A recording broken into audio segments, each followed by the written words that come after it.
Hello मेरे प्यारे साथियों, ये वीडियो होने वाली है एसएससी जीडी कांस्टेबल 2021 की भर्ती के लिए। और इस वीडियो में मैं आप सभी को बताने वाला हूं कि तुक्के कैसे लगाएं। तो तुक्के के लिए एकदम दमदार ट्रिक मैं आप सभी को बताने वाला हूं। इससे पहले ही मैं आप सभी को एक चीज़ क्लियर कर देना चाहता हूं। आप सभी जानते हैं कि एसएससी जीडी में इस बार नेगेटिव मार्किंग रखी गई है, यानी अगर आप गलत उत्तर देते हैं तो उसके लिए आपका 1/4 मार्क्स यहाँ पे काट लिए जाएंगे। यानी सही उत्तर पे आपका एक उत्तर का जो सही आंसर आपने दिया है वो खत्म हो जाएगा। तो इस चीज़ को समझते हुए आप सभी को इस चीज़ को समझना होगा, क्योंकि ये देखिए तुक्के लगाने वाली बात मैं आप सभी को बता क्यों रहा हूँ, उसका रीज़न भी आप सभी को बता देता हूँ। जब आप जानते हैं कि नेगेटिव मार्किंग है और आप तुक्के लगाते हैं तो आपका नुकसान हो सकता है, तो फिर मैं आप सभी को ये चीज़ क्यों बता रहा हूँ उसका रीज़न मैं आप सभी को बता देता हूँ। क्योंकि इसमें से बहुत सारे कैंडिडेट ऐसे होंगे जो कि ऊपर वाले के भरोसे एग्जाम देने जाएंगे कि भाई जो भी होगा देखा जाएगा, चलो एग्जाम तो दे ही आते हैं, और उन्होंने किसी ना किसी रीजन से या कुछ भी कारण उनके साथ रहा हो, उनकी तैयारी निलबट्टा शून्य है। यानी नुकसान उसे होगा जिसके पास कुछ होगा। मान के चलिए किसी के 20 नंबर आ रहे हैं, किसी के 25 नंबर आ रहे हैं, या 30 नंबर आ रहे हैं, तो 30 आओ या 5 आओ कोई फर्क नहीं पड़ता, ना 30 पे सिलेक्शन होगा ना 5 पे सिलेक्शन होगा।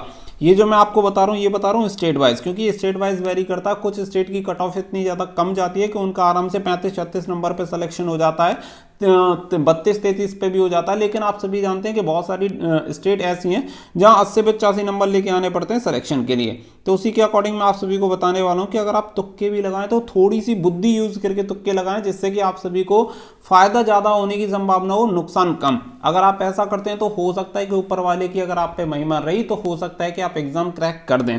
तो इन्हीं सभी चीज़ों को देखते हुए मैं आप सभी के लिए वीडियो बना रहा हूँ, और वीडियो में एकदम ऑथेंटिक चीज़ें करेंगे जिससे कि आप सभी को थोड़ा सा क्लियर हो पाए, और संभवतः जो आपकी पॉसिबिलिटी रहे वो सही होने की ज़्यादा रहे। क्योंकि गलत तो देखिए, गलत अगर आपको नहीं पता है, अगर आप उसके लिए आंसर लगा रहे हैं तो गलत होने की तो संभावना रहेगी ही रहेगी, लेकिन उसमें ज़्यादा संभावना जो रहेगी वो आपकी सही होने की रहेगी। वीडियो अच्छी लगे तो वीडियो को लाइक शेयर करके चैनल को सब्सक्राइब कर लें, ताकि इन फ्यूचर आने वाली हर एक वीडियो आप सभी को मिलती रहे। चलो अब यहाँ पे बात कर लेते हैं नंबर 1, आपको जो आंसर देना है वो आंसर कैसे देना। मान के चलिए कि आपको 4 ऑप्शन दिए गए हैं। 4 ऑप्शन जैसे कि बात कर लेते हैं, जैसे कि एक ऑप्शन में लिखा हुआ है ए, दूसरे ऑप्शन में लिखा है बी सी बी डी, तीसरे ऑप्शन में लिखा है सी बी, और चौथे ऑप्शन में डी बी सी। ये 4 ऑप्शन आप सभी को दिए गए हैं। इसका option A, option B, option C और ऑप्शन डी। इस तरीके से आपको किसी प्रश्न के 4 ऑप्शन आप सभी को देखने के लिए मिलेंगे। अब इसमें तुक्का कैसे लगाना है, यानी किसकी प्रबल आपकी पॉसिबिलिटी रहेगी कि इनमें से सही हो सकता है। तो देखिए, जब आपको ऐसे ऑप्शन दिखाई दें तो आपको जो सही आंसर चूज करना है, यानी सही पे जो उत्तर लगाना है वो लगाना है आपको ऑप्शन नंबर बी। अब ऑप्शन नंबर बी मैंने यहाँ पे क्यों चूज किया इसके बारे में बात कर लेते हैं। उसका एक सबसे बड़ा रीजन है कि जब भी आपको कोई भी ऑप्शन सबसे बड़ा दिखाई दे तो आपको उसी पे लगाना है। याद रखिएगा ये चीज़ बहुत ज़्यादा, जब आप एग्जाम देते होंगे तो आप सभी को खुद से आप सभी ने देखा होगा कि ये चीज़ें होती हैं। तो इसीलिए जब भी आप आंसर दें, जब आपको आंसर नहीं पता, और इस चीज़ को आपको जो तुक्के वाली चीज़ है आपको तभी यूज़ करनी है जब आपको लग रहा होगा मैं किसी भी हालत में अपनी मेहनत से, यानी जो मैंने तैयारी की है या नहीं की उस हिसाब से मेरा एग्जाम तो भाई क्रैक होने वाला नहीं है, तो तुक्के के भरोसे आपको तुक्के लगाने ही हैं।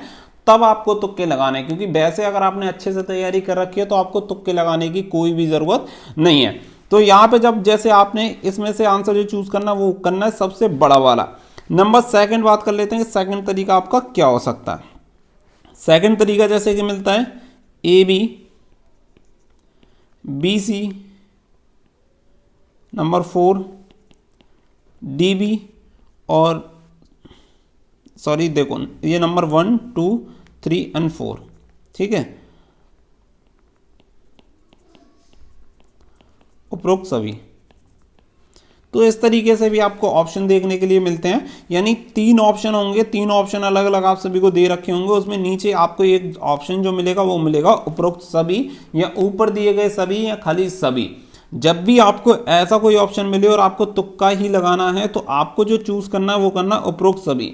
संभवतः जो आपकी ज़्यादातर पॉसिबिलिटी रहेगी, हो सकता है कि आपका यहाँ पे ये सही हो जाए, क्योंकि इनमें से तो आपको कुछ पता नहीं है, तो संभवतः यहाँ पे 70% जो संभावना रहेगी वो आपकी उपरोक्त सभी की संभावना रहेगी। तो इसलिए जो आपको आंसर देना वो कौन सा देना, ऑप्शन नंबर 4 आपको आंसर देना उपरोक्त सभी।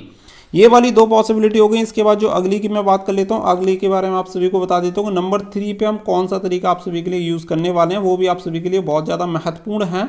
चलो अगली जो बात आती है, अगली बात अगर मैं यहाँ पे बात करूँ नंबर 3 पे जो तरीका होगा, जैसे ऑप्शन ए, बी, सी और डी, ये 4 ऑप्शन आपको दिए गए, ए बी, ए सी और डी सी, इनमें से कोई नहीं, नन ऑफ दी एबव। तो नन ऑफ दी एबव जब आप सभी को दे रखा हो, जब आपको दे रखा नन ऑफ दी एबव आप सभी को दे दे कि ऊपर वालों में से कोई नहीं, इनमें से कोई नहीं, जब इस तरीके से आपको उत्तर ऑप्शंस दे दे तो इसमें से जो आपको चूज करना है नन ऑफ दी एबव या इनमें से कोई नहीं, एक ही बात हो जाएगी। तो आपको यही वाला चूज करना है कि इनमें से कोई नहीं। यानी 3 तरह के प्रश्न मैंने आप सभी को बता दिए, 3 तरह के ऑप्शन आप सभी को जब दिए हों, जब आपको तुक्का ही लगाना हो, पूरी तरह से आप तुक्कों के ऊपर निर्भर हो, तो इसी तरीके से आपको लगाना है। फिर मैं रिपीट कर रहा हूं, जब आपको तुक्कों की जरूरत है, क्योंकि आपको पता है आप वैसे एग्जाम क्रैक कर ही नहीं सकते, तभी आपको तुक्के यूज करने, अदरवाइज आपको तुक्के यूज करने की कोई भी जरूरत नहीं है। एक पहला जो हो गया वो हो गया सबसे बड़ा ऑप्शन नंबर, सेकंड हो गया उपरोक्त सभी, और अगर आपको दिखता है इनमें से कोई नहीं तो आपको लगाना इनमें से कोई नहीं। ये 3 तरीके आपके होगा। इसके अलावा जो एक तरीका होता है वो आप सभी को मैं ऑलरेडी बता चुका हूं, उसमें आपको एलिमिनेशन मेथड जो आप सभी को बताया था, उसमें क्या होता है, जैसे कि आपको ऑप्शन ए दे रखा है, बी दे रखा है, सी दे रखा है और डी दे रखा है। तो इसमें से क्या करना होता है कि हमें इसमें से ये डिसाइड करना है, क्योंकि हमें इसका सही उत्तर नहीं पता कि इसमें से सही उत्तर कौन सा होगा।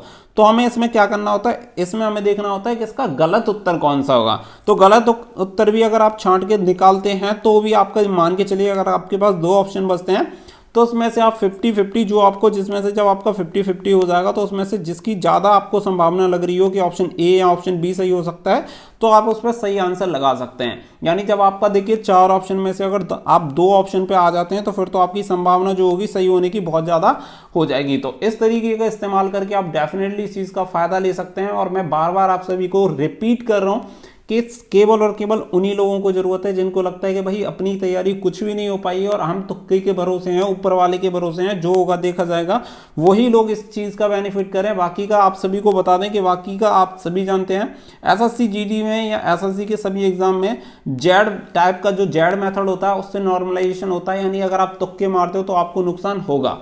अगर आप तुक्के मारोगे तो, जब आप अच्छा स्कोर कर रहे हैं तो आपको तुक्के मारने की कोई जरूरत नहीं है, एक्यूरेसी पे ध्यान रखना है। जब आप तुक्के मारने के अलावा कोई ऑप्शन नहीं है तो फिर तो भाई तुक्के आराम से लगा ही सकते हो, क्योंकि 1/4 की नेगेटिव मार्किंग है, हर एक पे आपका 0.25 नंबर आप सभी का कट जाएगा। 4 आपने अगर गलत उत्तर दे दिए तो 1 सही का आपका नंबर काट दिया जाएगा। उम्मीद करता हूं कि जो तीनों तरीके हैं, इन तरीकों को ध्यान में रख के होते हुए आप आंसर देंगे जब भी तुक्के लगाएंगे। तो ये वीडियो का जो मेन पर्पस है वो केवल उन्हीं के लिए है, क्योंकि मैं अच्छी तरह जानता हूँ कि मान के चलिए 70 लाख लोग हैं, आप सभी जानते हैं 70 लाख अभ्यर्थी ऐसे हैं जिन्होंने एप्लीकेशन फॉर्म भरा। हो सकता है इसमें से 50 लाख एग्जाम को देंगे, 50 लाख में से कम 10 लाख ऐसे लोग होंगे जिनकी कोई भी तैयारी नहीं होगी, भाई वो ऊपर वाले के भरोसे ही जाएंगे एग्जाम देने, जो भी होगा भाई देखा जाएगा, चलो चलते हैं एग्जाम तो दे ही आते हैं। तो उन्हीं के लिए ये चीज़ ज़्यादा कारगर साबित हो सकती है, क्योंकि भाई जिसके पास कुछ खोने को नहीं है तो उसे तो कोई दिक्कत ही नहीं है। अगर एग्जाम में तुक्के लगा के पास हो गए तो भाई अच्छी बात है कि एग्जाम में तुक्के लगाए और पास हो गए। अगर नहीं भी होते हैं तो कोई दिक्कत है नहीं, क्योंकि उन्हें ऑलरेडी पता है कि वो पास तो हो ही नहीं सकते। तो उम्मीद करता हूँ कि ये सारी चीज़ें आप सभी को एकदम क्लियर हो गई होंगी, किसी के दिमाग में भी कोई डाउट नहीं होना चाहिए। और वीडियो अच्छी लगी हो तो वीडियो को लाइक शेयर करके चैनल को सब्सक्राइब कर लेना, ताकि इन फ्यूचर आने वाली हर एक अपडेट आप सभी को मिलती रहे। साथियों फिलहाल के लिए बस इतना ही। तो थैंक यू फॉर वॉचिंग। जय हिंद, जय भारत।